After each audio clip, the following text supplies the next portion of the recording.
Today we are going to start our the fourth accounting standard, and this is the lessons coming on the accounting for assets. So, and LKAS 16, property, plant, and equipment. Hope you all will learn this accounting standard and you know something, not the something actually you learn lot of things regarding the property, plant, and equipment. Since this is very basic accounting standard, you have learned this accounting standard at the annual examinations also. So anyhow, I'll again remind you, right? So property, plant, and equipment, so they pala period right? So have you heard about this accounting standard? Have you learned? No? Already learned? Learn something, and I'll again remind you all, right? So obviously, as usual, you can see the intended learning outcomes, right? So the things what we are going to achieve. After studying this chapter, you should be able to understand the first thing, scope, definitions, and component of the property, plant, and equipment. First thing, Nick, you know that if we go through the accounting standards, first we have to learn about the scope of the particular standards. So then after we need to know the definitions. මොනවාද මුලින්ම අපි කිනුම් කරන ප්‍රමිතියකට යද්දී ඔයාලා දන්නවාට income ප්‍රමිතියක් projects කරලා හරි නැත්නම් chart website එකකින් හරි ලබා ගත්තට පස්සේ මුලින් මේ ඒ ප්‍රමිතිය තුල අපිට හම්බ වෙන්නේ ප්‍රමිතිය ස්කෝප් එක. විශේෂ පත්‍රය අපි already discussed නේ. So then definitions මොනවාද නිර්වචනය ප්‍රමිතියට අදාළ. So then after component of the property, plant, and equipments, right? මොනවාද sorry. Then after we need to know the component of the property, plant, and equipment, right? So then after I'll explain with you the recognitions and measurement criteria of property, plant, and equipment in the financial statements. So first we need to know the definitions and how do we define the terms, and then after component of the property, plant, and equipment. මොනවාද මේ දේපල පිරියත උපකරණ කියලා කියන්නේ දේපල පිරියත උපකරණ වලට යටත් වෙන්නේ මොනවාද කියන එක අපි දැනගන්න. ඊළඟට අපි මේ හැමදේම කරන්නේ මූල ප්‍රකාශන වල හඳුනගන්නනේ. So then after doing all the things, the final things we are going to do is what? We need to record and we need to measure the particular item in the financial statement. So that is the final outcome, the final objective. නේ. ඊට පස්සේ මොකද කරන්නේ? මේ දේපල පිරියත උපකරණ කියන එක කොහොමද හඳුනගන්නේ? කොහොමද දේපලක් පිරියතක් හඳුනගන්නේ? මූල්‍ය ප්‍රකාශන වල ඒ වගේ තමයි හඳුනාගත්ත වටිනාකම් කොහොමද මිනුම්කරණය කරන්නේ. Right? So after that, after recognizing and after measuring, you know that we need to depreciate නේ. අපි දන්නවා මේ ඕනම වත්කමක් depreciate වෙනවා. ඉඩම් හැරුණාම පස්සේ අපි සාමාන්‍යයෙන් ඉඩම් කියන එක අපි depreciate කරන්නේ නැහැ. ඔයාලා දන්නවා ඒක. ඇයි? Land is always, we assume that land is always appreciating, not depreciating. අපි සාමාන්‍යයෙන් ඉඩම් කියන ඒවා ෂෙයා වෙනවා කියලා කියන්නේ නැහැ. ඒවා සාමාන්‍යයෙන් appreciate වෙනවා වටිනාකම වැඩි වීම. ඒ හැරුණාම පස්සේ අනිත් ඒවා අපි දන්නවා ඒ වගේ වටිනාකම කාලයත් එක්ක අඩු වෙලා. So then we need to know the depreciations and depreciation method. Next we need to know and we learn disposal of property, plant, and equipment. So after taking all the advantages of the particular assets or the property, plant, and equipment, we are supposed to dispose or sell the particular item to other persons to take some sale proceed. අපි සමහර වෙලාවට ගැළපිලි අපිට එන්න පුළුවන් වත්කම් විකිණීම. වත්කම් විකිණීම, දේපල පිරියත විකිණීම කොහොමද අපි ගනුදෙනු ගිණුම්ගත කරන්නේ? So then after impairment of property, plant, and equipment. හානිකරණය. Finally, so after completing everything, so after learning everything, so as the requirement of accounting standard, each and every accounting standard, you know that we need to, what we should do. We have learned so far LKAS 8, accounting policies, accounting estimates and changes, and accounting estimates and errors. So then after we learn LKAS 10, even after the reporting period, so After that, we learn LKS day, sorry, LKS 2 inventories. I think Ranka Madam already will discuss with you. And uh, so then today I'll explain with you the LKS 16 property plant and equipment. So then discloses of we have to disclose the things in the financial statement. So after today, this subject is only conducted by my this subject conducted by myself only since Ranka Madam has resigned, right? So therefore, all the lessons after today conducted by myself. So then, last day inventories and the accounting overview of accounting parts in the basic part conducted by Ranka. So then, other parts, the rest part of the financial accounting will be conducted by myself. So then, these are the internal learning outcomes. So today we are going to achieve. So once I repeating those things, sometimes you remember. මම මේ දේවල් කියද්දී ඔයාලා මතක් කරද්දී ඔයාලට මේ දේවල් ඉගෙන ගත්තා කියන එක ඔළුවට එයි. සමහර terms ඔයාලට මතක නැති වෙයි. නෝට් මෙතනදී ඒක හිතන්න එපා. මෙතන සම්පූර්ණයෙන්ම totally යන්නේ English term. එතකොට English term වලට adopt වෙන්න ඕනේ. Right? Yes. As per the first component of the accounting standards, so scope, normally this standard scope is what the covers related to the property, plant and equipments. Basically, the LK16 covers the particular, all the requirements to be recognized and the measurement process in connection with the property plant. So that is the scope of this accounting standard, right? So then after definitions, right? Definitions. How do we define the term of property, plant and equipment? කොහොමද මේ LKS 16 දේපල පිරියත උපකරණ කියන ගෙනුම් කරන ප්‍රවේදයට අනුව අපි දේපල පිරියත උපකරණයක් කියන නිර්වචනය කරා. First thing we need to know. You can see here, I have highlighted some terms as well, right? So at the examination, if I ask the questions to define the term property, plant and equipment according to the LKS 16, please keep in mind to mention the highlighted word, right? So if you mention the highlighted words, no worries, you can earn full marks, right? So that is why actually when I conduct the lectures, I normally use some terms in highlighting. So then you can understand and you can read and you can remember the things. Property, plant and equipment, you can see.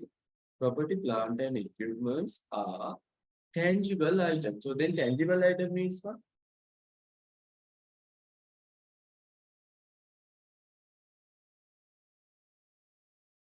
Right, so I have forgotten to upload LKS 8 and LKS 10. Are you asking about the LKS 8 and LKS 10 or LKS 2? Which one is you are?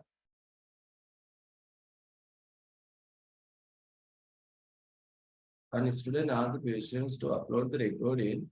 So actually I was unable to upload the LKS 8 and LKS 10. So I'll upload them.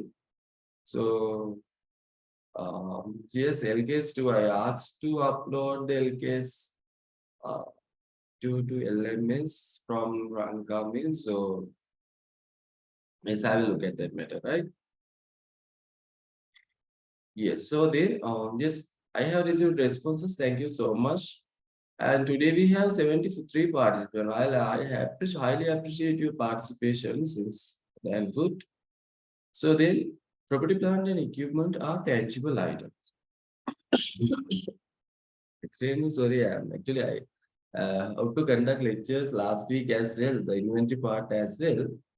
But thing is, I am not good at all.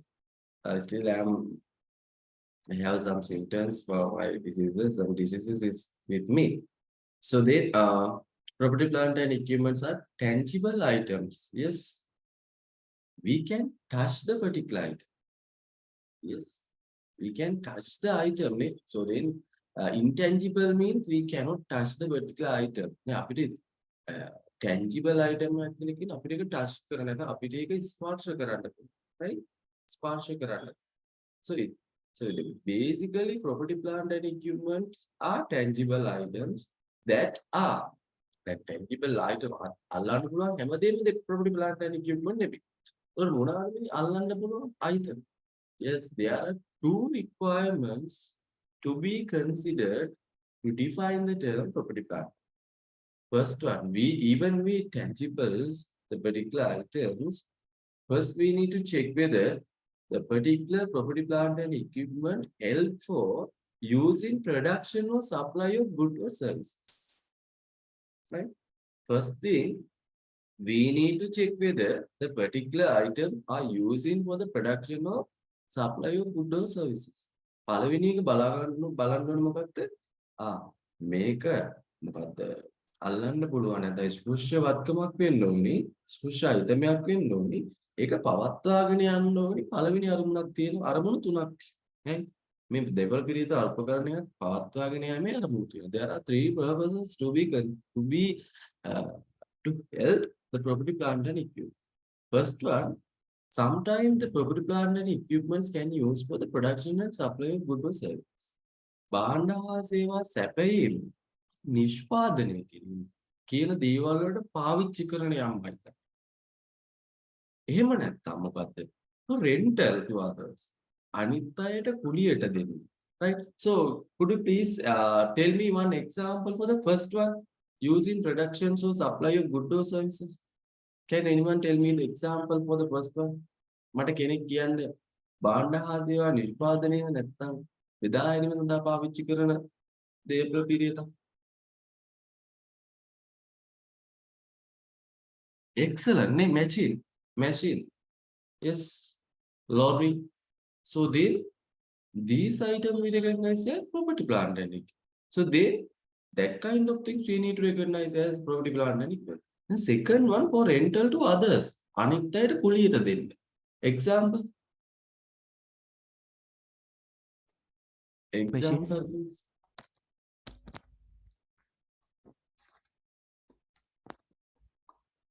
Yes.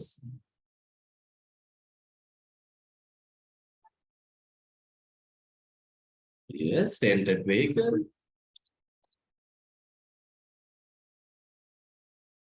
Yes, there is a problem with the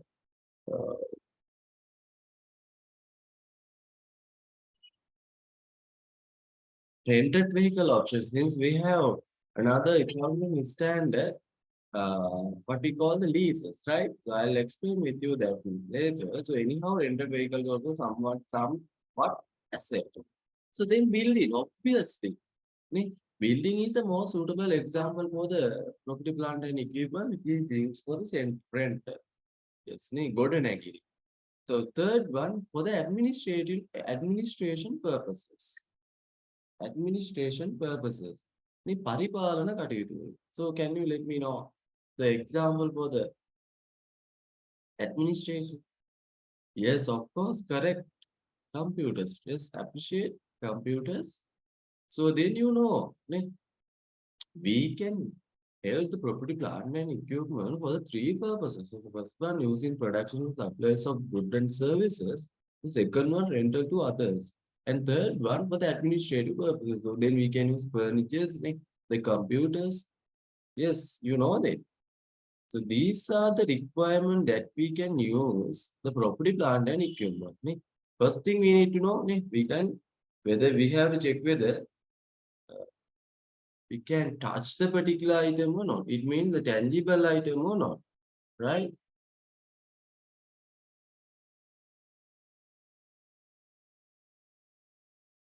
Then after we need to check whether the particular items with their purposes.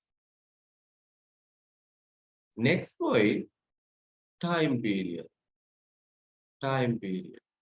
Right? So I expect it to be used during more than one period. Normally, you know that property plant and equipment, the time period should be greater than one. අවුරුද්දකට වඩා වැඩි කාලයකට පාවිච්චි කරන්න පුළුවන්. ස්පෘශ්‍යවත් මේ වගේ මොන අරමුණෙන්ද? අරමුණු තුනක් තියෙනවා. ඒ අරමුණෙන් පවත්වාගෙන යන දේවල් වලට අපි කියනවා දේපල පිළියෙත උපකරණ. Right? So property plant and equipment. Right. So hope you all know and simple things you can understand easily. You know the definitions. So if you have any questions or any clarification, you can disturb me anytime and you can ask any questions so we can discuss together, find the answers, like everything you can discuss with me. Right. So then first definition now we know. Our first objective, our first objective is what? We are going to learn about the definitions and component of the property plant and it. So now we know the definitions. Hmm. Second one, cost. Anyway, how do we define the cost, the term cost under the property plant and equipment? Right? Quickly go through the standard definition, right? Quick go through. So then after I will explain.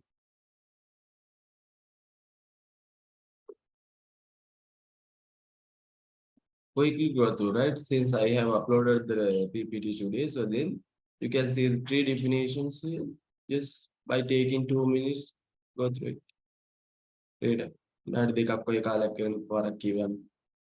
So then after I will explain.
I have asked one, yes, I have received one question. That is actually a good question. So I'll explain that question to others as well. So is that rented vehicles under the SLFR 16 are also take under to the property plant and equipment in the statement of financial position, right? Yes, good question. Um, Obviously, normally there are few criteria to recognize. Normally we call the particular item as right of use. භාවිත හිමිකම සහිත වත්කම් කියලා තමයි අපි LK16 වලදී හඳුන්වන්නේ. So normally under the LK SLFR 16 we recognize the particular items as right of use assets. So there are few criteria to recognize right of use assets. So if all the criteria should meet, we recognize particular item as right of use assets since the most of the organizations they are taking the particular item as rented basis and they record it. Right? So anyhow, rented vehicle means we can rent out the particular items to others. So then we can earn. So then at the moment we can record it as property plant and equipment, right? Property plant and equipment, obviously we can record it. But if it is converted into the right of use assets, so there is a problem, right? I will explain that part with that SLFR 60. Normally, if we are giving as rental assets, no worries, we can record it as property plant. We can't rental basis එකට දෙනවා අපේ දේපල පිරියත.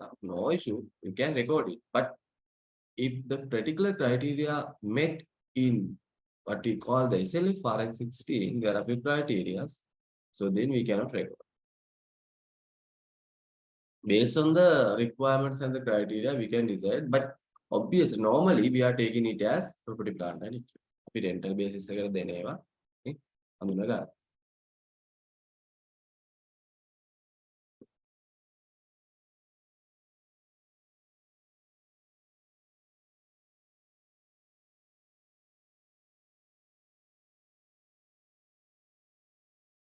Example එකක් විදිහට ගමු දැන් අපි වාහනයක් දෙනවා රෙන්ටල් එකට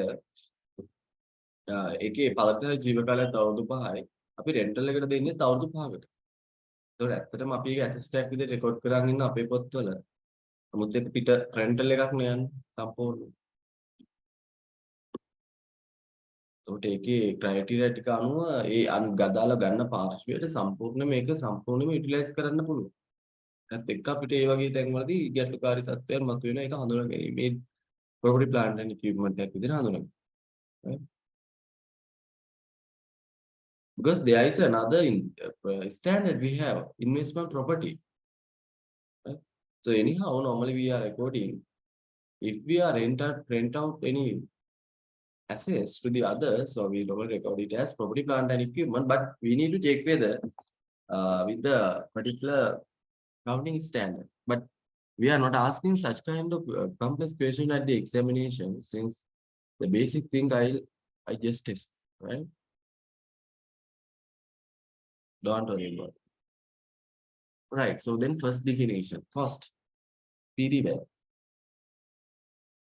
Cost is the amount of cash or cash equivalent paid for the fair value of the consideration given to acquire an asset at the time of its acquisitions or constructions, or where applicable, the amount attributed to that asset when initially recognized in accordance with the specific requirement. So then cost mean you know that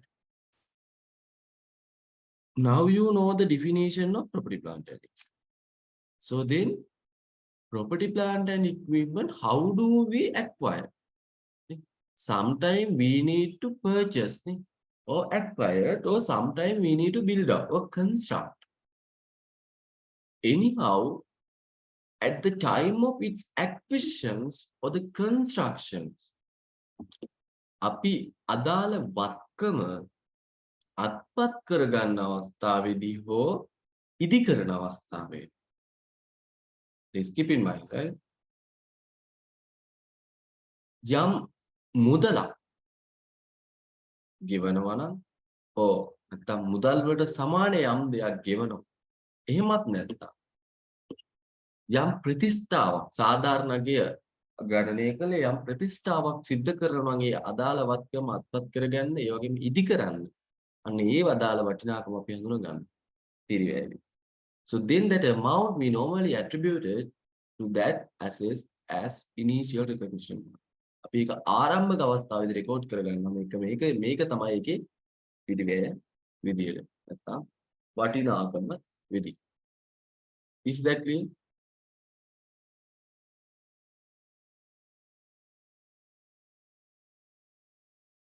Yes. So then second point, depreciation. Share. The systematic allocation of the depreciable amount of an asset of its useful life.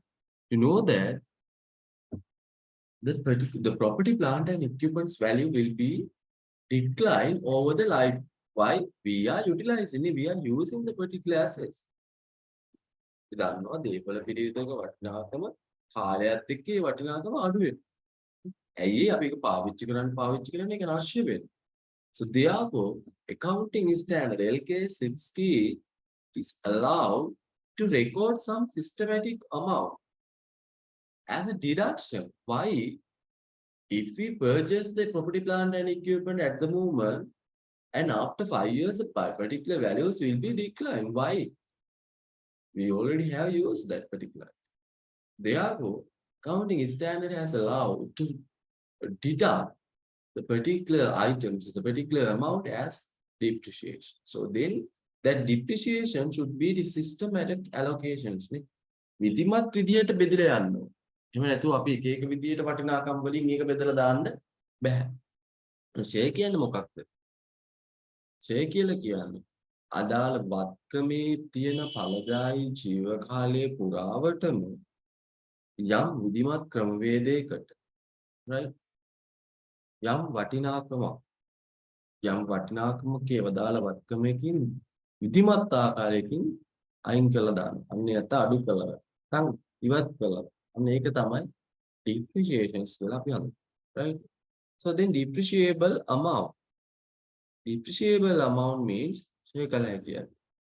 So then how do we decide, or how do we calculate the depreciation amount? Depreciable amount is cost of an asset. Now you know the meaning of cost. මේ පිරිවැය කියන්නේ මොකක්ද කියලා ගන්න. or other amount substituted for cost. නම් පිරිවැය වෙනුවට ආදේශ කරන්න පුළුවන් වෙන වටිනාකම. පිළිදානකට ප්‍රත්‍යාගන right? So then cost of an assets or other amounts substituted for the cost or sometimes it we call as revaluations value less its residual value or scrap value. අපිට යම් අදාළ වස්තුවක් අනාගතේ විකුණලා මෙන්න මෙච්චර ප්‍රමාණයක් ගන්න පුළුවන් කියලා අපිට අදහසක් තියෙනවා. ඒ වටිනාකම අඩු කරාට පස්සේ පිරිවැයෙන් ඒ වටිනාකම අඩු කරාට පස්සේ එන වටිනාකම අපි කියනවා. මොකක්ද? ෂෙයා කළ හැකි ආගම. right?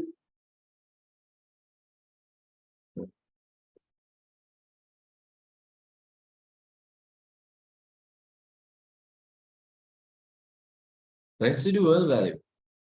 Right? අවශේෂ අගය.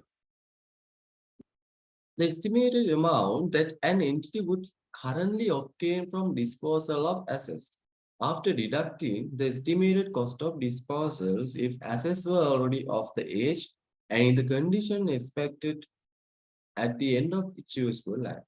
So let us assume we purchase the property, plant and equipment today. Right? අපි අද දවසේ අද වත්කමක් අත්පත් කරගන්නවා. right? අත්පත් කරගද්දී අදාළ වත්කම අපි හිතමුකෝ මිලියන එකකට අත්පත් කරගත්තී කියලා. right?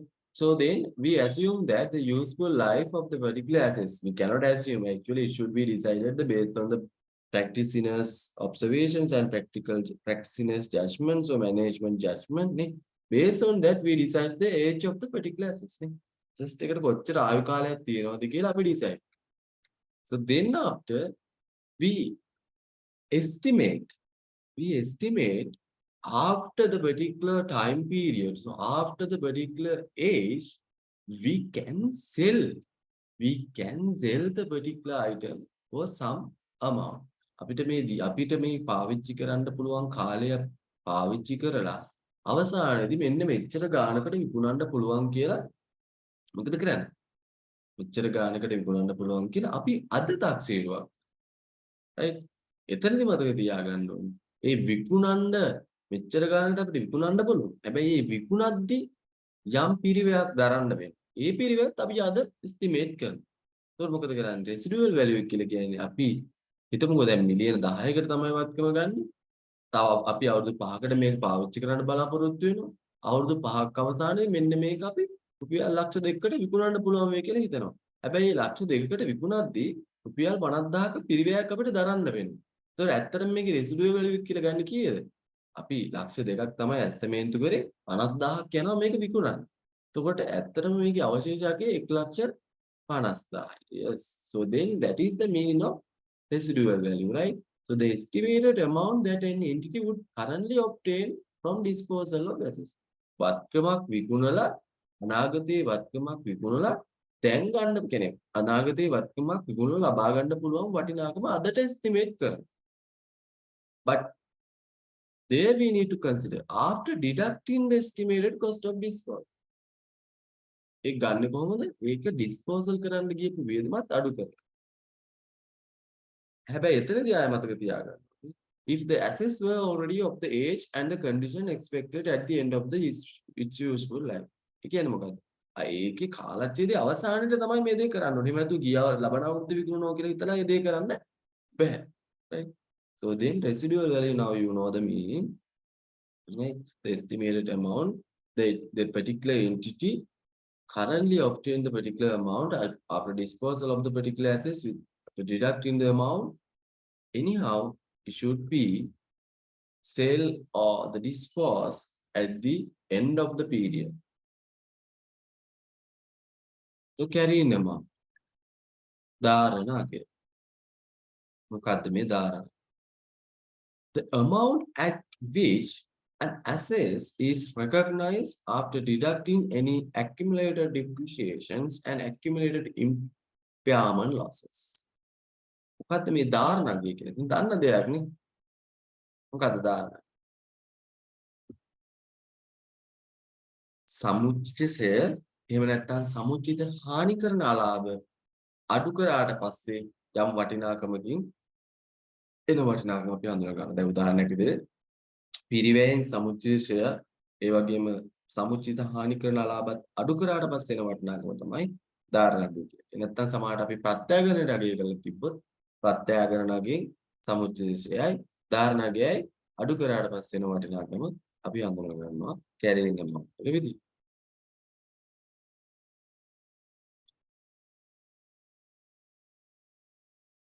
fair value සාධාරණයි. So I have taken this definition from SLFRS 13, fair value measurement. So there is a particular accounting standard for the fair value measurement, SLFRS 13. Okay. So then I have extracted the definition from SLFRS 13. You can see here, fair value. Fair value. The fair value is the price that would be received to sales and assets for the paid to transfer a liability in an orderly transaction between market participants at the measurement. Right? So then keep in mind. What means other? There are four criteria to be uh, remembered you. Right? I'll mention the criteria you need to remember, right? You need to remember. There are four criteria. සාධාරණයි කියලා කියන්නේ මොකක්ද කියන්නේ? First thing, there should be a price. Okay? There should be a price. අනිවාර්යයෙන්ම මිලක් තියෙනවා. So then after, there should be a transactions, orderly transactions. Orderly transactions. මේ සාමාන්‍ය ගණනුවක් සිද්ධ වෙනවා. So to be happen that transactions, there should be a market participants. A transaction එක ඇති වෙන්න market participant ලා ඉන්නවා. Who are the market participants? Normally to happen a transaction, you know that there should be a sellers and buyers. Ne? Buyers and sellers should be there. So then both parties we call market participants. Ne? ගනුදෙනුකරුවෝ ඉන්න ඕනේ විකුණුම්කරුවෝ ඉන්න ඕනේ. ගැනුම්කරුවෝ විකුණුම්කරුවෝ ඉන්න ඕනේ යම් ගනුදෙනුවකට. එතකොට මෙතනත් ඒ වගේ මුලින්ම මිලක් තියෙන්න ඕනි. ඒ වගේම ට්‍රාන්සැක්ෂන් එකක් සිද්ධ වෙන්න ඕනි මිලට අදාළව. ඒ ගනුදෙනුව සිද්ධ කරන්න පාර්ශ්ව දෙකක් සිද්ධ වෙනවා. කවුද මේ පාර්ශ්වයන් දෙක? sellers and buyers. ඊට පස්සේ මොකද වෙන්නේ? එතකොට මේ පාර්ශ්ව දෙක අතරේ කො ඇසෙට් එකක් ට්‍රාන්ස්ෆර් වෙන්න ඕනි. එහෙම නැත්නම් liability එකක් හුවමාරු වෙන්න. Right? So then those are the four criteria you need to remember when you calculate the fair value. යම් item එක fair value එක calculate කරද්දී සාධාරණගේ ගණනය කරද්දී ඒ සාධාරණගේ ගණනය කරන්න මෙන්න මේ criteria එක තියෙනවා. එන්නේ ඒ criteria වලට අනුව තමයි සාධාරණගේ තීරණය. මම සරලව කියන්නම්. සාමාන්‍යයෙන් සිද්ධ වෙන ගනුදෙනුවක් ඔස්සේ සාමාන්‍ය ගනුදෙනුවකදී ගැනුම්කරුවෙක් හා විකුණුම්කරුවෙක් වත්කමක් හරි වගකීමක් හරි හුවමාරු කරගන්න භාවිතා කරන වටිනා. සාමාන්‍ය ගනුදෙනුවක ගැනුම්කරුවෙකු හා විකුණුම්කරුවෙක් එකතු වෙලා දෙන්න තීරණය කරනවා මිල. මොකේ මිලද? යම් වත්කමක් හෝ වගකීමක්. අන්න ඒ මිලට අපි කියනවා සාධාරණ අගය. Is that clear? If you have any questions regarding the fair value, you can ask, right? No worries, you can disturb me anytime.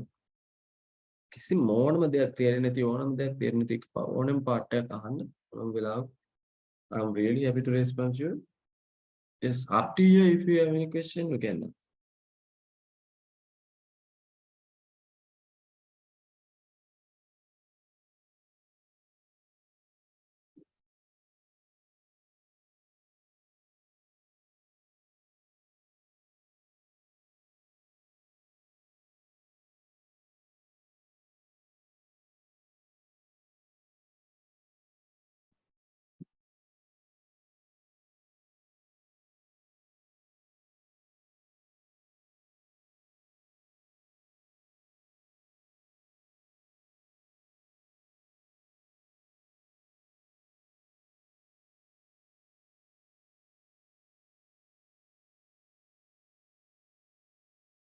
Up to here. No any questions? All are clear.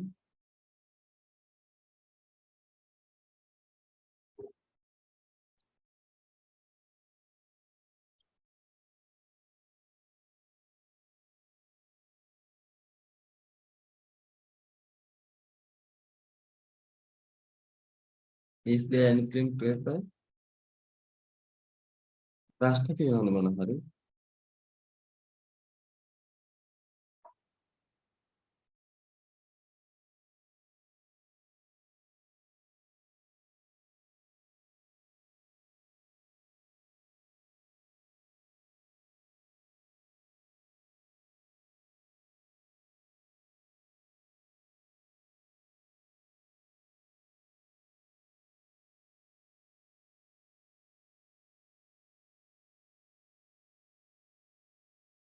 ඔයාලා කියනේ.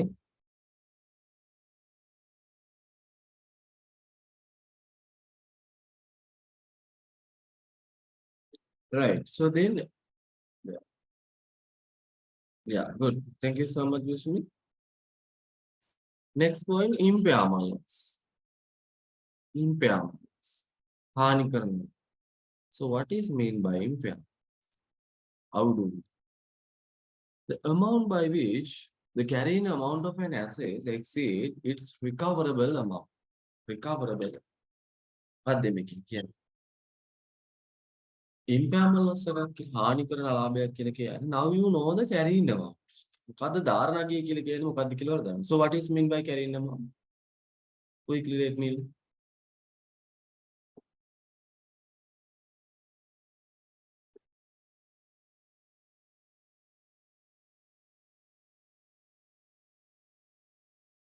What is mean by carrying? I already explained with you.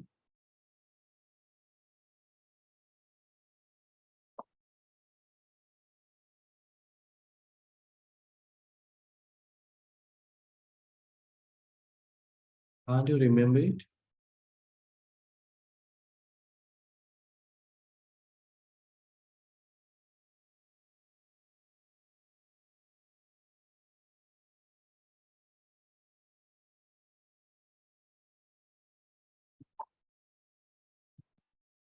Yes, excellent. Assets minus accumulated depreciations or accumulated what? Impairment loss. So then carrying amount means you know the meaning. The impairment loss is the amount by which the carrying amount of an asset exceed it is recoverable amount. Now you know you don't know the meaning of recoverable. I will explain it. What the meaning කියන්නේ? Recoverable amount එකට වඩා වැඩියෙන් ධාරණාගය තියෙනවා. Exceed කරලා තියෙනවා. දැන් උදාහරණයක් විදිහට අපි හිතමු recoverable නැවත අය කරගත හැකි අගය 1000යි. carrying amount එක කීයද? 1100. So then impairment loss is how much? 100. උන නැවත අය කරගත හැකි අගයට වඩා ධාරණාගයේ යම් වටිනාකමක් වැඩිද? ඒ වැඩි වටිනාකම අපි හඳුනා ගන්නවා impairment loss. So then what is mean by recoverable? Yes, you can see recoverable amount means the higher of an asset's fair value less cost to sales and its value in use. මොකද්ද මේ නැවත අය කරගත? නැවත අය කරගත හැකි අගේ කොහොමද calculate කරන්නේ? So then to calculate the recoverable amount we have to find out first assets fair value less cost to sale. අපිට මේ නැවත අය කරගත හැකි ගණනය කරන්න අයිතම දෙකක් ගණනය කරන්න සිද්ධ වෙනවා. වෙන වෙනම ගණනය. First one assets fair value less cost to sale. ඒ කියන්නේ වත්කම විකුණලා ලබා ගන්න. දැන් මේ හෙට මාකට් එකේ විකුණනවා නම් ඒ වත්කම මාකට් එකේ විකුණලා ලබා ගන්න පුළුවන් වටිනාකම. මේ වත්කම විකුණන පිළිවෙත් අඩු කරලා ලබා ගන්න පුළුවන් වටිනාකම. එහෙම නැතුව විකුණන වටිනාකම විතරක් නෙමෙයි ඒ වත්කම විකුණන කිය පිළිවෙත් අඩු කරලා ගන්න පුළුවන් වටිනාකම.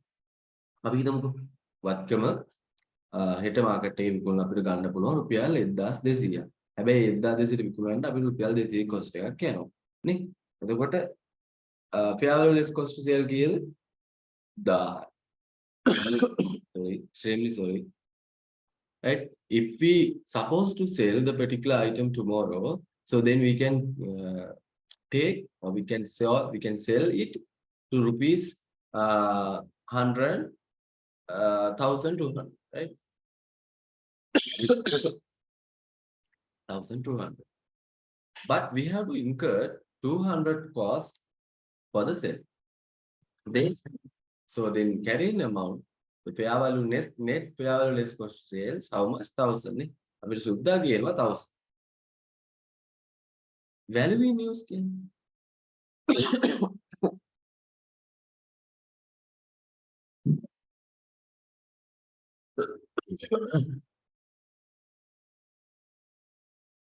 value in use.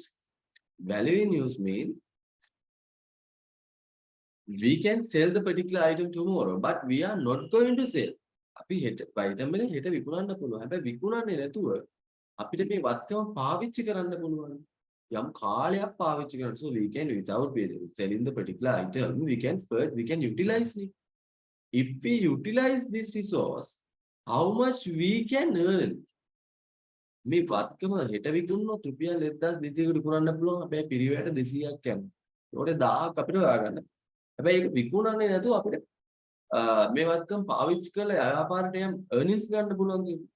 එහෙම කරොත් ලබන අවුරුදු 5ක් අපිට earnings හොයාගන්න පුළුවන්. හැබැයි earnings හම්බ වෙන්නේ අවුරුදු 5කට. එතකොට මේ පහේ මුදලේ අගය ගත්තොත් එහෙම දැන් අද තියෙන රුපියල් 10 නෙමෙයි හෙට තියෙන්නේ. නේ? වටිනාකම් පිරිහෙන. එතකොට මොකද කරන්නේ? අර අවුරුදු 5ක් ඇතුළතම අපිට මේ වත්කම පාවිච්චි කරලා ගන්න පුළුවන් මුදල් ප්‍රවාහවල වටිනාකම අදට බලන්න. Right? So we need to find out the present value of the cash flows which we can earn over the next time period. Right? So then අපි හිතනවා දැන් අවුරුදු 5ක් පාවිච්චි කරලා ඒකේ වර්තමාන අගය කැල්කියුලේට් කරලා පස්සේ අපිට එනවා 1500. right? එතකොට value in use එක කීයද? 1500. දැන් assessed fair value less cost to sales කීයද? 1000යි. එතකොට recoverable amount එක කීයද? කෙනෙක් කියනවා recoverable amount. What is the recoverable amount? If it is 1000 or 1500.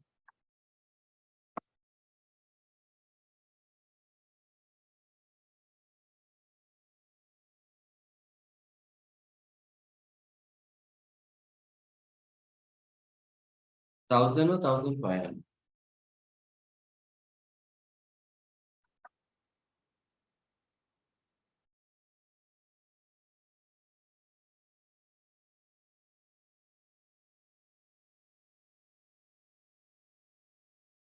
Thousand or 1500. Is that clear to you? Prasadi, what is your answer? What is the recoverable amount? 1000 or 1500? Vinny? Assess fair value less cost to sales 1000. Value in use 1500. So then, all right. I will explain again the two terms, right? All the terms I will explain. Wait.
right? I'll explain it.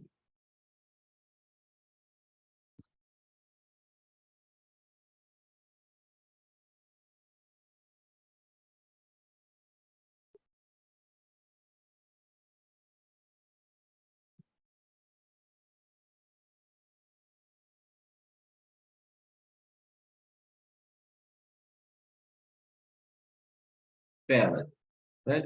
I think you don't have any problem with fair value. Fair value means sadharana.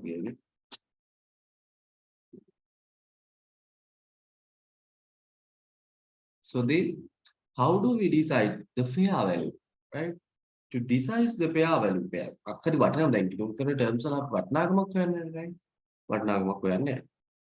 So then, to decide the fair value, මේක තමයි අපි හොයන්නේ. Price එක. වටිනාකම amount.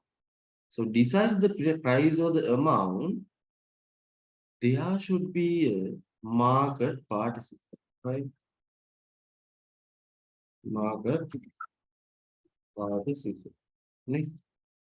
So as market participant, you know that sellers and buyers are the market part. Sellers and buyers are the market part. Then they decide the price. Whom they decide pricing? Or daily tranche.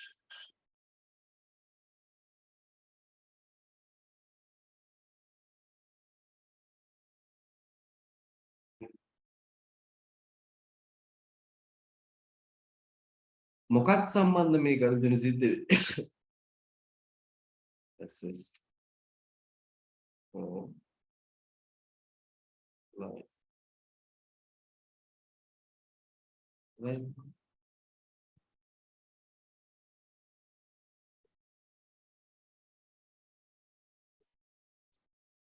There is a assist or liability transferring process. මොකක් කරේ assist එකක් කරේ වගකීමක් කරේ විකුණන්න ඕන තියෙනවා.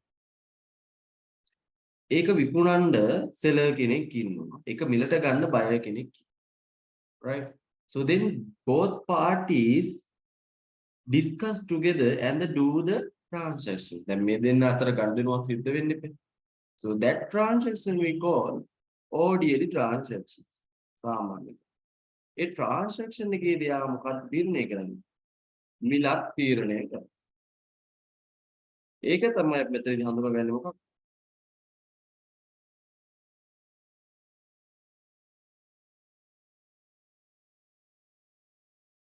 Fair value. Right? Fair value. Right? So next we learn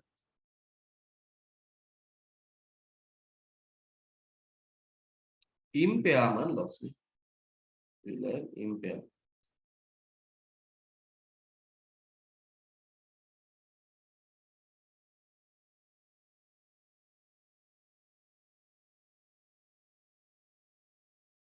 How do we decide the impairment loss? How do we decide?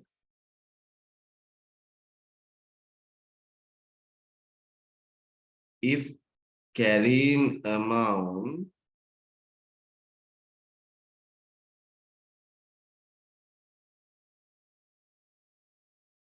exceed what? Its recoverable amount.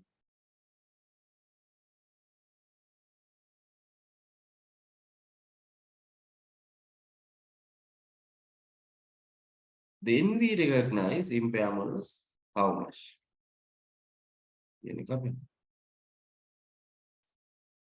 Right? Example. Let's see the example. We have the property. We have property. Let's assume we have machine, right? Machine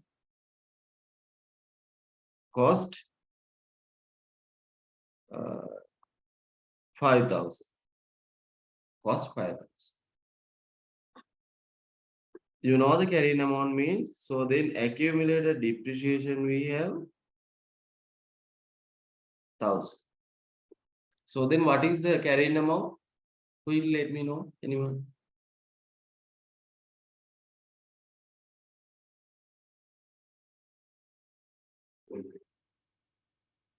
What is the carrying value?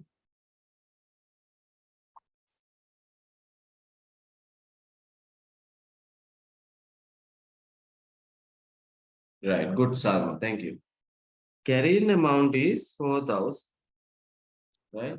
Yes, Swati. Then recoverable amount mean what? Recoverable. Under the impairment loss, you can see the definition recoverable amount. The higher of an asset's fair value less cost to sales and value in use. Recoverable amount means higher of fair value less cost to sales. So then we need to calculate both items separately.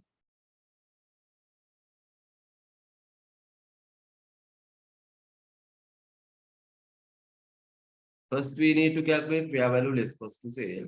Then after, value in use. Right? So then, if we fair value less cost to sale means if we sell the particular item today in the market, or if we can sell, or we can decide the market price today, it is called as fair value less cost to sale. So we can sell the particular item today at, let's assume we can sell 3,500, right? Can sell. But to sell that particular item, we have to incur the cost, selling cost, 500. So then fair value less cost to sale how much? 3,000. Ne? Fair value less cost. Those all are assumption, right? Assume for the understanding. Right? So then we calculate the fair value less cost to sale. So value in use, we assume that the useful life of the particular asset is 4 years, right? We have another 4 years, another 4 years. Value in use.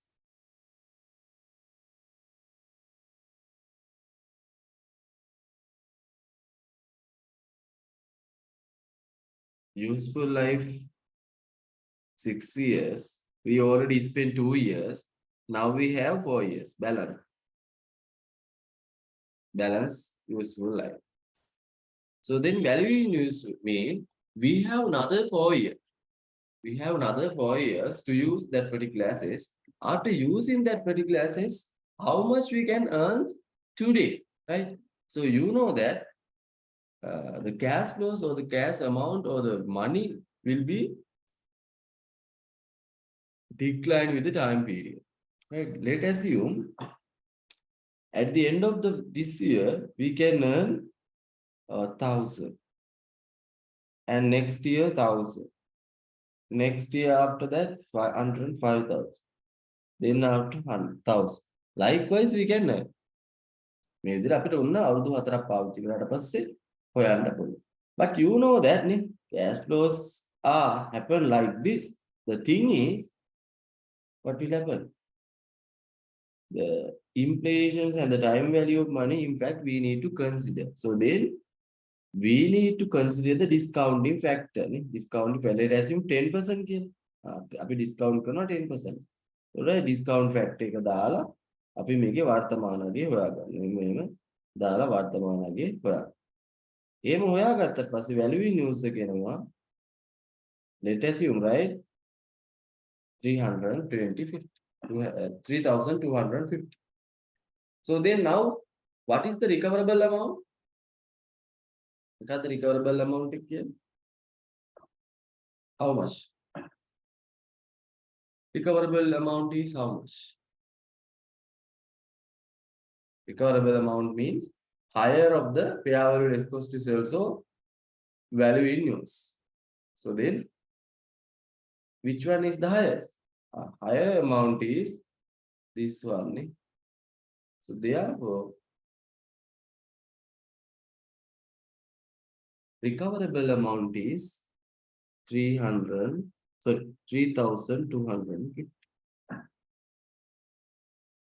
Now, impairment loss, you can see here, impairment loss means if carrying amount exceeds recoverable amount, the balance we record as impairment loss. Then, is there any impairment loss? Yes, we have 750 impairment loss. Why? Carrying amount exceed 750. Recoverable amount is 3,250. Carrying amount 4,000. So then impairment loss is 750. Is that clear? If you have any doubt, up to you, can ask. If value is recoverable amount is, let us assume 400, 4,500. So then there is no any impairment loss, right? මෙහෙම එකක් වෙලා තිබ්බොත් impairment loss එකක් නැහැ.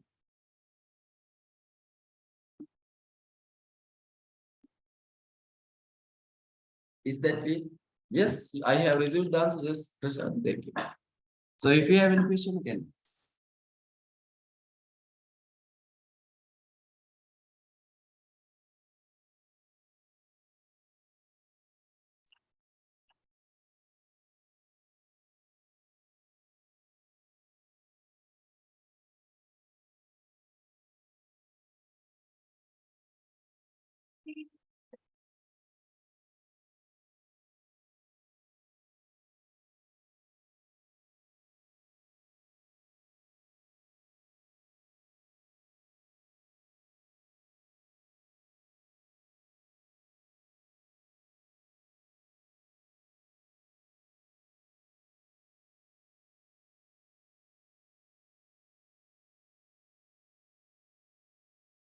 Right.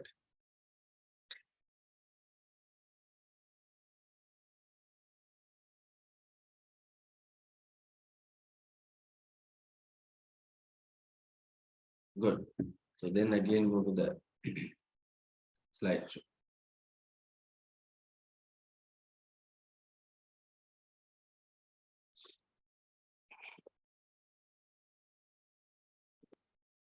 Yes. Useful life. Haladachi. I'm not going to discuss in detail those things, right? You know the simple things. This is so the period of time over which an asset is expected to be used by the enterprise. It means how much, how many times we use the particular item over the by the enterprise. කොච්චර කාලයක් මේ assets එක පාවිච්චි කරනවද? කොච්චර කාලයක් ආයතනයේ මේ අදාළ වත්කම් පාවිච්චි කරන්න බලාපොරොත්තු වෙනවා කියන කාල සීමාව තමයි useful life එක විදිහට හඳුන්වන්නේ. So the number of productions or similar unit expected to be obtained from the assets by the enterprise. Sometimes it will be decided based on the number of productions. So sometimes they are representing their useful life by keeping number of productions. පිටම ඔය machine එකක් කරගෙන ඒකේ 10000ක් තමයි නිෂ්පාදනය බිහි කරන්න බලාපොරොත්තු. ඒතකොට මේ 10000 නිෂ්පාදනය කරාට පස්සේ ඒ වත්තමේ කාලය ඉවරයි කියන උපකරණ. ඒකට ඒක මත පදනම් වෙලා useful life එක ඩිසයින් කරනවා. So then following are the relevant for the determining the lifetime of the assets. So these are the factors we normally consider to determine the lifetime of the assets. මෙන්න මේ factors තමයි පාවිච්චි කරන්නේ assets එකේ useful life එක decide කරන්න. Expected usage of assets. assets එක පාවිච්චි කරන ප්‍රමාණය කොච්චර ප්‍රමාණයක් පාවිච්චි කරන්න බලාපොරොත්තු. Then after expected physical wear and tear.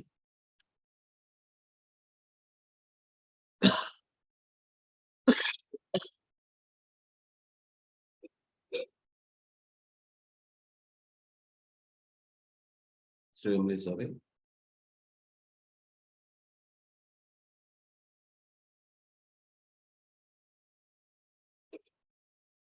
Expected physical wear and tear.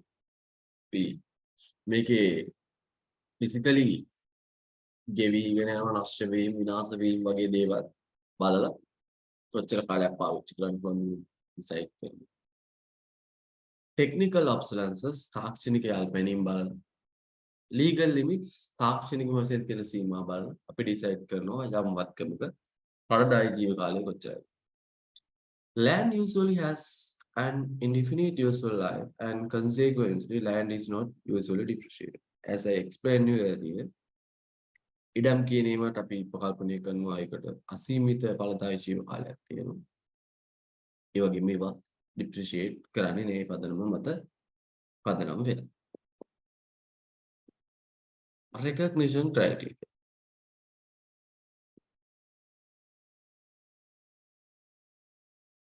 Yes, recognition criteria. So up to here, so far we have explained or we achieved first objective. පළවෙනි objective achieve කරා. දැන් ඔයාලා achieve කරාද කියලා ඔයාලා පොඩ්ඩක් අහන්න. objective එක achieve කරා. definition ඉගෙන ගත්තද property plant and equipment compound මොනවාද? දේපල පිළිත එක depreciation කියන මොනවාද? ඒ ටික අපි ඔක්කොම කතා කරා. residual value කියන මොනවද? carrying amount කියන මොනවද? fair value නේ. ඕවනේ අපිට ඉස්සරහට කතා කරමු. useful life කියන මොනවද? Then we move to the recognition criteria. හඳුනා ගැනීමේ නිර්ණය. හඳුනා ගැනීමේ නිර්ණය. An item of property, plant and equipment should be recognized as an asset if and only if. එතකොට මොකක්ද මේ දීපල පිළියෙත හඳුනගන්නේ වත්කමක් විදිහට? Right?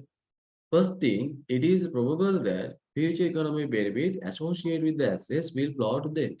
So please keep in mind this is an asset. So therefore, the future economic benefit associated with the assets definitely will flow to debt. Right? Why? We are assuming that the particular assets will be helped to the earning process. අනිවාර්යෙන් වත්කමට අදාළ අයිතමයට අදාළව අනාගතයේ ආර්ථික ප්‍රතිලාභයේ ව්‍යාපාරිකවට ගලා යනවා කියන භව්‍යතාවයක්. එහෙම නැත්නම් මේක අපිට වඳුන ගන්න බෑ. So the cost of the item can be measured freely. අදාළ දේපල පිළිතේ වටිනාකම නිවැරදිව මෙනුම්කරණය කරන්න විශ්වසනීය විදිහට මෙනුම්කරණය කරන්න පුළුවන්. එහෙම නැත්නම් අපිට මේක assist එකක් විදිහට හඳුනා ගන්න බෑ දේපල පිළිතේ කොට. An entity evaluates under the recognition principles all its property, plant and equipment costs at the time they are incurred costs. Those costs can be of two types. සාමාන්‍යයෙන් දේපල පිළිවෙත උපකරණයක් සම්බන්ධයෙන් හඳුනා ගන්න අවස්ථාවේදී එකට අදාළ පිළිවෙල යම් මොනවාද පිළිවෙලක් ගන්නවා. ඒ අවස්ථාවේදී පිළිවෙල හඳුනනවා. දැන් පසුව හඳුනා ගන්න බෑ. යම් පිළිවෙලක් දැරුවොත් දේපල පිළිවෙතකට ඒ අවස්ථාවේ හඳුනනවා. එතකොට මේ පිළිවෙල වර්ග අපි දෙකක් හඳුනා ගන්නවා. First one, normally we can recognize two costs. First one, initial cost. Second one, subsequent cost. මූලික පිළිවෙල ඊළඟට පසු කාලීන පිළිවෙල. දේපල පිළිවෙලක් සම්බන්ධයෙන් පිළිවෙල ඕනම එකක් සම්බන්ධයෙන් යම් අයිතමයක් සම්බන්ධයෙන් මූලිකව පිළිවෙල දරන්න පුළුවන්. ඒ වගේම පසු කාලීනව පිළිවෙල දරන්න පුළුවන්. Right, I will explain with you in detail. So what are the initial cost and subsequent cost? Continue. So you can see initial cost. මූලික පිළිවෙල මොනවාද මේ දේපල පිළිවෙලක් සම්බන්ධයෙන් තියෙන මූලික පිළිවෙල? Cost incurred initially to acquire or construct any item of property, plant and equipment. These costs should be capitalized. දේපල පිළිවෙලක් අත්පත් කර ගැනීම හෝ ඉදිකිරීම වෙනුවෙන් මූලිකවම දරන පිළිවෙල. මොනවාද? දේපල පිළිවෙලක් අත්පත් කර ගැනීම මුල්ම අවස්ථාවේදී දේපල පිළිවෙලක් අත්පත් කර ගැනීම හා ඉදිකිරීම වෙනුවෙන් මුල්ම අවස්ථාවේ දරන පිළිවෙල අපි හඳුනා ගන්නවා මූලික පිළිවෙල. So then these costs should be capitalized. මේ cost අනිවාර්යයෙන්ම ප්‍රාග්ධනිත කරන්න. ඒ කියන්නේ මොකද්ද? අදාළ වත්කමේ පිළිවෙලට එකතු වෙන්න ඕන. Next, subsequent cost. මොනවාද පසු කාලීන පිළිවෙල? Was incurred subsequently to add to replace part of or service it. It could be identified too. දැන් අර මූලික පිළිවෙල දැරුවට පස්සේ පසු කාලීනව මේ ව්‍යාපාරයේ මේ අදාළ දේපල පිළිවෙල පවත්වගෙන යන්න නේ සමහර ලාවට යම් කම්පෝනන්ට් ඇඩ් කරන්න. සමහර කම්පෝනන්ට් රිප්ලේස් කරන්න පුළුවන්. සමහර වෙලාවට දේපල පිළිවෙලට යම් නඩත්තු කිරීම නම් සර්විස් එකක් දෙන්න. ඒ හරහා යම් වියදම් දරනවනේ දේපල පිළිවෙල ප්‍රමාණිකව පවත්වගෙන යන්න බෑ. ඒකට ඒ යම් පිළිවෙල වර්ග දාන්න. So then subsequent cost we can divide into two.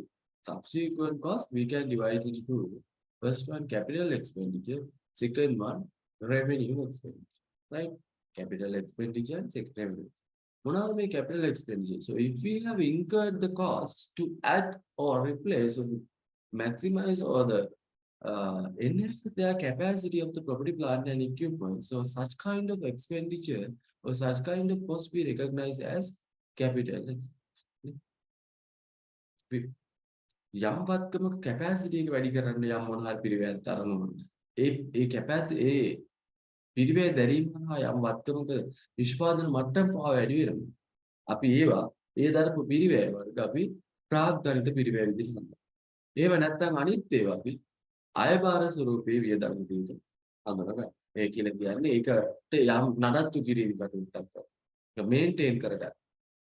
ඒ වගේම අපි පිරිවැයට එකතු කරන්නේ. අපි කතා කරනවා one by one. ඒවා අපි අයබාර ස්වරූපයේ වියදම් විදිහට හඳුනගන්නවා. Yes, you can see what are the capital expenditure and what are the revenue expenditure. So capital expenditure. Expenditures incurred in an innovation or establishment of a new equipment to increase the useful lifetime of an asset or capacity of an asset or quality of the product to decrease the expenses related to the production could be identified as capital nature expense. Right?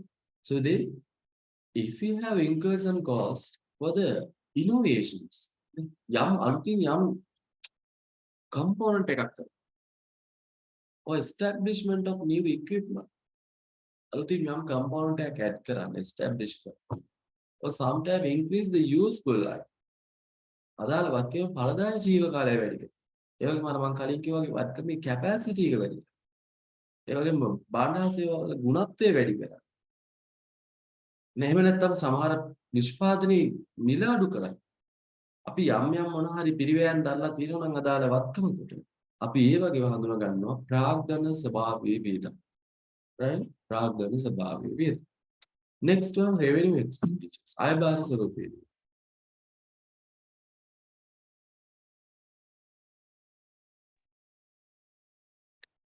The cost incurred in maintaining vessels. වත්කම යාවත් නැත්නම් නඩත්තු කරගෙන යන්න තරම. Machine repair expenses. යන්ත්‍ර අලුත් වැඩියා කිරීම. Building painting expenses. ගොඩනැගිලි පින්තාව කිරීම. ඕවා කරා කියලා capacity එක වැඩි වෙන්නේ පින්ත ගෑවන්න නැත්නම් ගොඩනැගිලි ඉන්න capacity එක වැඩි වෙනවා. ඒ වගේව අපි හඳුනන අපි ඒවා ප්‍රාග්ධනිත කරන්නේ නේ. ඒ වගේව අපි අයබාර ස්වරූපයේ වියදම් විදිහට සටහන් කරනවා. Right? Yes. So if you have any question from the recognition criteria, quickly ask.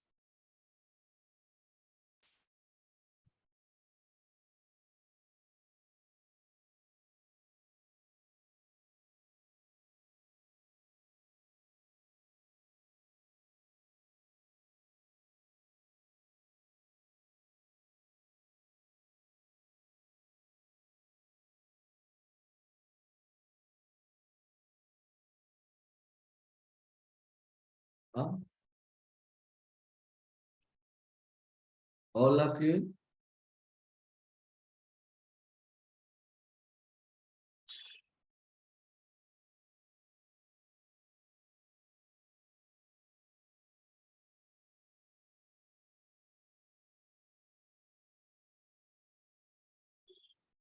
Now any question? Right.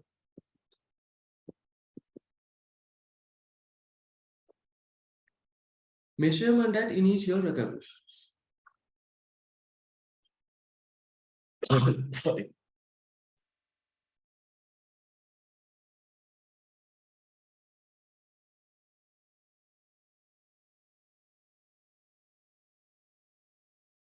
Measurement at initial recognition. මූලික හඳුනා ගැනීමේදී විමුක්ත කරනවා. අපි මූලිකව හඳුනා ගන්න දන්නවා. මූලිකව හඳුනා ගන්න දන්නවා. ඒකට මූලික හඳුනා ගැනීමේදී විමුක්තකරණය කරනවා. An item of property, plant and equipment that qualifies for the recognition as and says shall be measured at its cost. Right? මූලිකවම කොහොමද හඳුනගන්නේ? පිරිවැය. Right? So please keep in mind දේපල පිරිවැයක් මූලිකවම හඳුනගන්නේ ඒ වගේ මූලිකව විනුම්කරණය කරන්නේ පිරිවැය. Right? Please keep in mind The property, plant, and equipments normally we recognize assets shall be measured at cost. It cost, right? So then how do we calculate the cost? We මුලික පිරිවැයට කොහොමද මේ පිරිවැය හදන්නේ? So then first we need to know the element of cost. පිරිවැයේ මූලික. See, three terms we have, right? මූලිකව පිරිවැයේ මූලිකාංග තුනක් හඳුනා ගන්න දෙයක් පිළිවෙතට. The cost of an property, plant, and equipment comprises firstly we need to consider, right? Its purchase price. ඉලට ගැනුම් පිරිවැය. Including import duties and non-refundable purchase taxes and after deducting trade discount and rebates. So then, first we need to consider the purchase price. So after considering import duties, බදු තියෙනවා නම් ඊට පස්සේ නැවත අය කරගන්න බැරි බදු මොන හරි තියෙනවා නම් ඒවා ඊළඟට ඩිස්කවුන්ට් තියෙනවා නම් අඩු කරලා මූලිකව හඳුනා ගන්න ඕනේ purchase price. Right? Second one, any cost directly attributable to bringing the assets to the locations and conditions necessary for it to be capable of operating in the manner intended by management. So, is there any costs that are directly attributable to the assets? Why? To bring the particular assets to the location and conditions to use. අදාළ වත්කම පාවිච්චි කරන මට්ටමට නැත්නම් ස්ථානයට ගේන්න යම් පිරිවැයක් directly දරලා තියෙනවා. ඍජුවම යම් පිරිවැයක් දරලා තියෙනවා. ඒ පිරිවැයත් අපි දේපල පිරියේදී මූලික අවස්ථාවේදී හඳුනගන්නවා.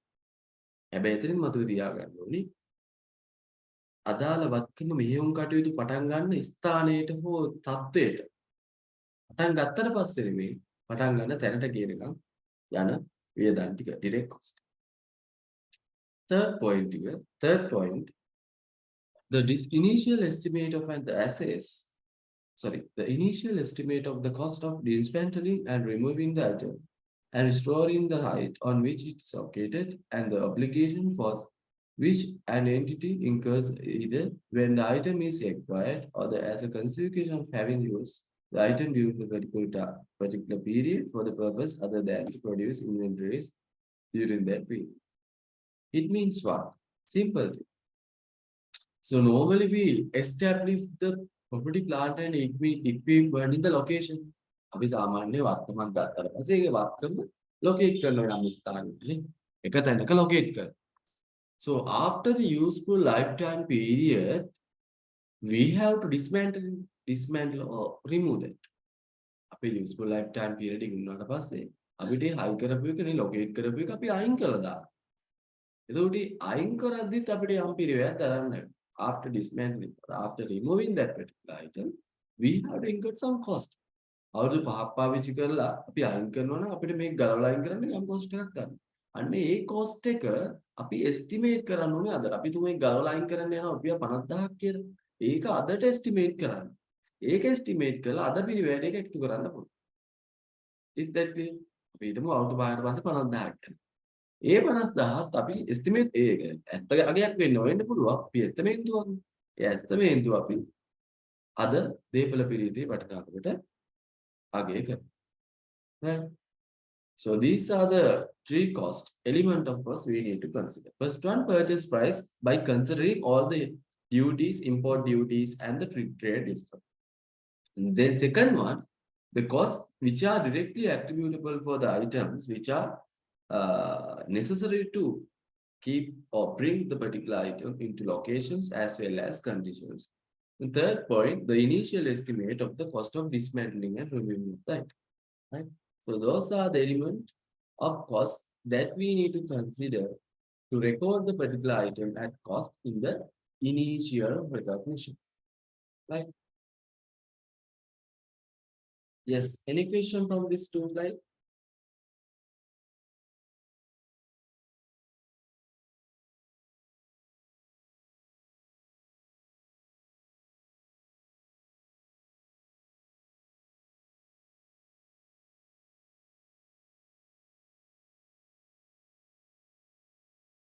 Any question from this two slide?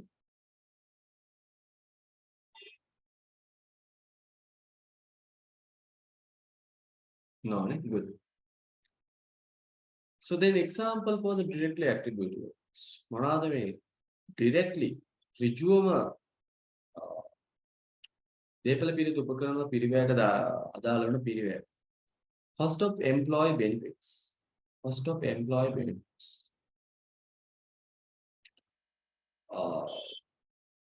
අදාළ වත්කම මේ දේපල පිළියත අපිට establish කරන්න සේවකයෝ පාවිච්චි කරනවා. අන්න එයාලට යම් මොන හරි benefits එකක් ගන්න නම් මේ පිරිවැය අපිට ගන්න. Cost of site preparations. site එකක් හදන්න නම් අපි වැඩබිම සකස් කරන්න ගිය පිරිවැය එකක්. Initial delivery and handling cost. මූලිකවම දරපු එහා මෙහා කිරීමේ හා handle කිරීමේ cost. ඊළඟට installation and assembling cost. එකලස් කිරීමේ හා ඉදි කිරීමේ professional fees. වෘත්තීමය cost. You remember if we have tested the particular property plant and equipment we can consider it as well. අපි මොකක් හරි ටෙස්ට් කරලා දේපල පිළිදක් ටෙස්ට් කරලා එන ආදායම අපිට එතන කන්සිඩර් කරන්න පුළුවන් කියලා අපි කලින් ඉගෙන ගන්නවා. ටෙස්ට් ඉන්කම් එකෙන් ඔයාලා මතකද? But here again there is an amendment taken by IAS 16 and they mentioned that we have to prohibited to keep any testing income, testing cost in the property plant. Right? මොනවද test කරලා test වලින් අපිට එනවනේ. අපි test කරලා අපිට income එකක් આવත් අපිට ඒක පිරිවැයෙන් අඩු කරන්න ටෙස්ට් එකක් කරන්න. නේ? ඒකට ඒක පිරිවැයෙන් අඩු කරන්න පුළුවන්. ඉන්කම් එකක් ආව. හැබැයි ස්ටෑන්ඩඩ් එකෙන් කියලා තියෙනවා. ඒක දැන් අපිට ඒක අඩු කරන්න ඉඩ දෙන්නේ නැහැ ටෙස්ට් වලින් එන income. Why? Standard is not allowed to keep any test income in the property plant and equipment. So if there is any such income, we need to record such income in separately. එහෙනම් මොන හරි test income එකක් තියෙනවා නම් අපි ඒක වෙනමම record කරන්න ඕනි. Say property plant and equipment. Sorry, property and loss account. වෙළඳ ලාභ ලාභ ගිණුමේ record කරන්න ඕනි ආදායම පිළි. Example of cost that are not cost of an property plant and equipment. මොනවාද මේ එතකොට දේපල පිරියතේ පිරිවැය වලට අදාළ වෙන්නේ නැති දේවල්. First one, cost of opening a new facility. මොන හරි අලුතින් facility එකක් open කරන්න දරන පිරිවැය. අපිට ගන්න බෑ. Cost of introducing a new product or services. මොන හරි promotional activities. මොන හරි අලුතින් product or service එකක් introduce කරනවා නම් ඒකට යන පිරිවැය බෑ අපිට. Cost of conducting business in new location with new classes of customers. අලුත් location එකකට ගෙනියනවා. නැත්නම් staff training කරනවා including ඒවා අපිට consider කරන්න දෙන්නේ. Administrations and other general overhead costs. පරිපාලන අනිකුත් overhead costs මොනවා හරි තියෙනවා. පොදු කාර්ය පිරිවෙන් තියෙනවා අපිට අඩු කරන්න දෙන්නේ නැහැ. Right? So those are the costs we cannot consider when we calculate the cost of property plant and equipment. Right? So measurement at initial recognition. Measurement at initial recognition. Right?